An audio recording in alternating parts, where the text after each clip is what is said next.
It's been 5 years since the Alliance for Youth moved into its current location in the former Victory Church location.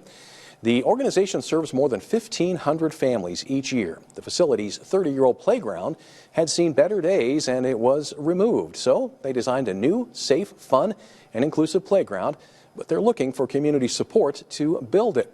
And one group that has stepped up is the Scripps Howard Foundation, the fundraising arm of our parent company. As an AFY volunteer, I was able to present a check for $1,250 this afternoon. Not only do our kids do it, but our neighborhood kids also use our playground.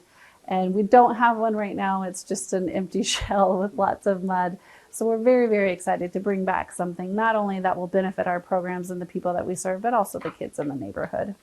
The Alliance for Youth is just over halfway to its goal of raising about $150,000 to complete the playground. We have a link on how you can donate on our website.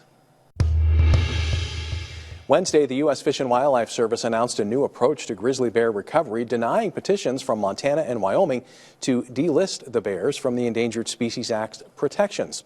The service proposed a more comprehensive management style, which they say focuses on flexibility for managing agencies, reduction of human-bear conflict, and clarifications to define the exact recovery area for grizzlies in the lower 48. MTN's Carolyn Weiss has more on what the decision might mean for Montana.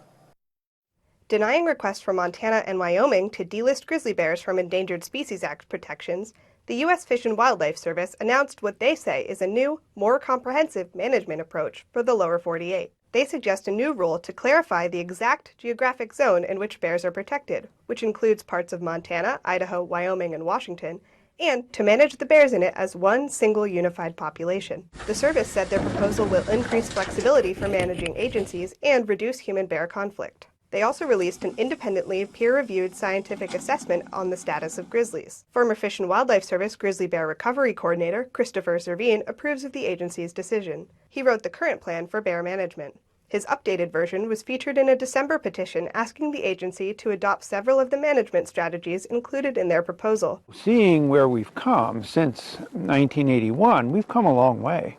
We've done really well with these bears.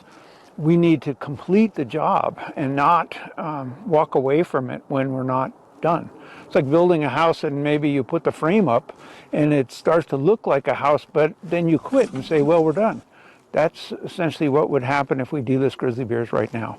We're not finished. But many Montana leaders, including Governor Greg Gianforte, have condemned the decision, saying grizzlies are fully recovered and do not need federal protection. It's time for the U.S. Fish and Wildlife Service to catch up with the science, follow the law, and return management of the grizzlies to the states where it belongs. The full recovery of the grizzly bear across the Rocky Mountain region should be acknowledged and celebrated, period. We look forward to working with the incoming Trump administration to explore a new path forward.